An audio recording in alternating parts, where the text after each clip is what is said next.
The film starts with a man named Mark coming back to his wife and son in West Berlin after a long work assignment.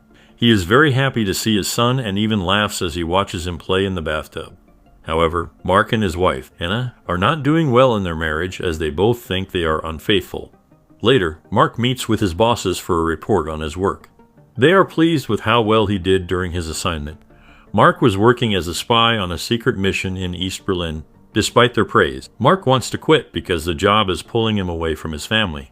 He wants to work on fixing his marriage. He goes home with a suitcase full of money.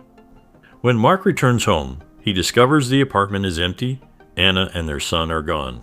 Exhausted, he falls asleep on the floor, only to be awakened by the ringing telephone. It's Anna, informing him that she's downtown and needs some time to decide if their marriage is worth saving. Mark searches through Anna's belongings and finds postcards and letters hidden inside a book. They are from another man, filled with romantic sentiments addressed to Anna. To confirm his suspicions, Mark calls Anna's only friend and asks if Anna is having an affair. The friend confirms that Anna has been involved in a long-term affair. The phone rings again, and Anna tells Mark she wants a divorce. She admits to having an affair with another man named Heinrich. Mark does not plan to fight for her, but is furious about her deceit. He arranges to meet Anna at a nearby cafe to discuss the terms of their divorce. When Anna arrives, Mark tells her that he will provide a monthly allowance for their son, but he doesn't want to see her again. Anna is shocked by Mark's callousness, and they end up arguing about her affair. Mark creates a scene at the cafe, throwing plates and glasses around in a fit of rage. Without any way to control his emotions, Mark drowns his sorrows in alcohol for an entire week, eventually hallucinating from the excessive drinking. He eventually recovers in his hotel room, sweating out the withdrawal symptoms. Once he is feeling better, he returns to their apartment and finds their young son alone in the filthy space. The boy has been by himself for days since Anna left. The son shows Mark a toy boat that Anna's lover had given him some months ago. Hours later, Anna arrives, looking flustered. She tries to explain to Mark that she doesn't usually leave their son alone for so long. Mark firmly tells Anna that he will be taking care of their son from now on because she is clearly. The next day, Mark takes his son to school and is surprised to see that his teacher looks remarkably like Anna. However, she has light brown hair and green eyes, unlike Anna's darker hair and blue eyes. Mark decides to visit the Heinrich apartment to retrieve his wife. However, he only finds the Heinrich there. Heinrich is a philosophical and free-spirited person who claims that he has changed Anna for the better, helping her become more open to who she really is. Mark, of course, cannot accept this version of Anna. He attempts to Heinrich, but Heinrich knows martial arts and ends up beating Mark. When Mark gets home, he finds Anna laughing with their son, seemingly back to her old self. He asks where she was, and she lies, saying she was with her friend. Mark's frustration boils over, and he slaps Anna multiple times as she screams at him. She flees the apartment, and he runs after her. Blood is running from her mouth as Mark threatens to follow her. A truck swerves to avoid hitting Anna, who has walked into the middle of the road. Meanwhile, Anna's friend arrives and flirts with Mark, removing his sweater and starting to unbutton his shirt, implying that they have had intimate relations before. Determined to keep tabs on Anna, Mark hires a detective to monitor her movements. He then returns home to tuck his son into bed. The next morning, Anna arrives at the apartment and starts doing chores. Frustrated, Mark tries to ask her again about what's troubling her. Unexpectedly, Anna grabs an electric knife and nearly slices her throat open. Mark quickly yanks it away from her and applies first aid to her wound, telling her that she is his family and he's not letting her go. A while later, Mark slices his arm with the knife. Anna says goodbye for a mysterious reason. Before fleeing, she looks at her injury and tells him that the wound doesn't hurt. He agrees. The detective follows Anna around the city while she runs errands. He stalks her in the grocery store and traces her scent like a dog to the train station. A strange man plucks a banana from her grocery bag, and Anna doesn't react. The detective follows her to a rundown apartment building downtown. Anna races upstairs to her unit, and the detective immediately informs Mark of her location. The detective then rings the doorbell to Anna's apartment. When she doesn't answer, he lets himself in. Anna is in the foyer, looking scared. He pretends to be a property manager inspecting the apartment. He walks around the shabby apartment, flinging open the curtains to let in light. Anna manically offers him a glass of wine, which the detective nervously declines. She then gradually breaks the wine bottle. The detective walks into one of the bedrooms and discovers a strange tentacle creature dwelling inside. Suddenly, Anna sneaks up behind him and kills the detective with the broken wine bottle. Meanwhile, Mark's son's teacher visits the apartment to discuss his son. The doorbell rings again, and it's Heinrich looking for her. This time, Mark has the upper hand. He taunts Heinrich, saying he knows where Anna is. Mark returns inside to find the teacher reading his son a bedtime story.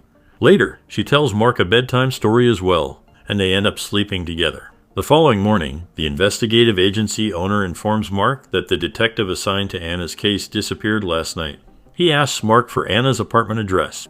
If the detective is not found, the agency will have to notify the police soon. Mark gives him the address. The agency owner goes to the apartment and finds Anna mopping the floor. He shows her a picture of the detective and questions her about his whereabouts. She leads him to the same bedroom, where he discovers the remains of the detective near the tentacled creature. In shock, he pulls out his gun and fires it. In retaliation, Anna beats the agency owner with her rag and steals his gun, then kills him with it. Meanwhile, Mark finds a package containing a videotape taken by Heinrich.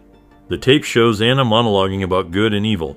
Anna appears at the apartment again and starts ransacking the cupboard. Mark tells her to sit down so they can have a proper conversation. Anna confesses that she had a miscarriage while he was on assignment. In a flashback, it's revealed that Anna had a mysterious episode on the subway where she went berserk, screaming and crying.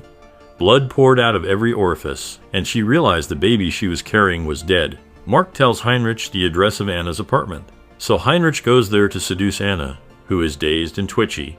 He shows her a packet of exotic pills from India that he plans to use on her, hoping for some kind of hormonal treatment.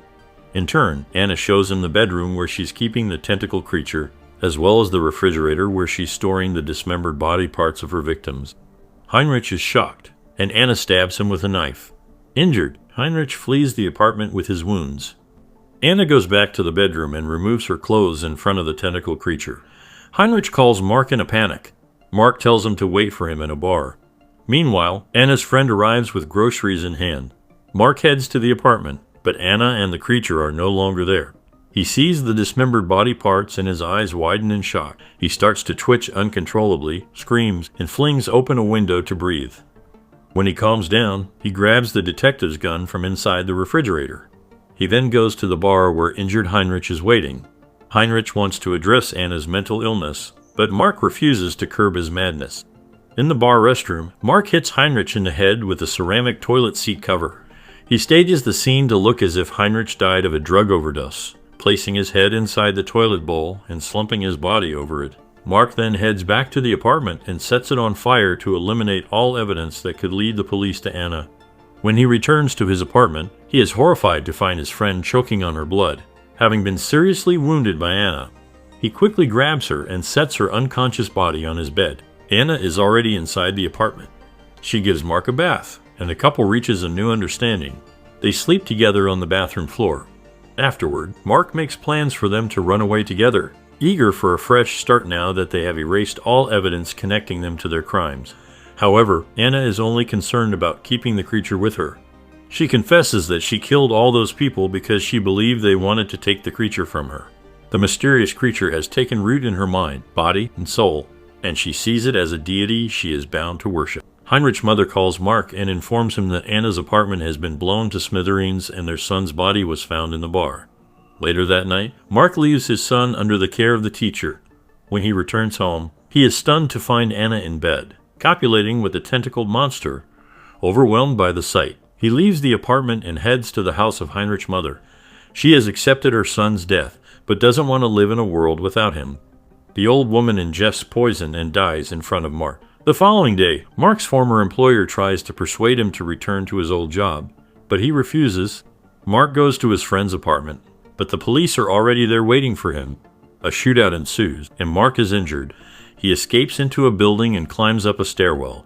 Anna appears and approaches Mark upstairs, followed by the creature, which is transformed into a perfect doppelganger of Mark, but with green eyes. It's implied that the creature transformed into Mark because that is the version Anna wanted him to be. Mark is about to shoot the creature when the police arrive and shoot both him and Anna multiple times. Anna crawls to her husband and dies in his arms, while the creature appears unharmed. It escapes the building as Mark jumps to his death from the top stairwell. The teacher, who looks like Anna, continues to take care of Mark's son. One day, the creature, still resembling Mark, knocks on her door. The son senses that the creature will bring evil and pleads with the teacher not to open the door. Although the creature looks like his father and the teacher resembles his mother, the son knows that every version of his parents is destined for tragedy. To escape this hellish cycle, the son drowns himself in the bathtub. The teacher, with her brilliant green eyes, watches as the creature's silhouette is seen through the frosted glass door. This indicates that the teacher is also one of the strange creatures that control and mimic their human targets, ultimately replacing their lives and blending into human families.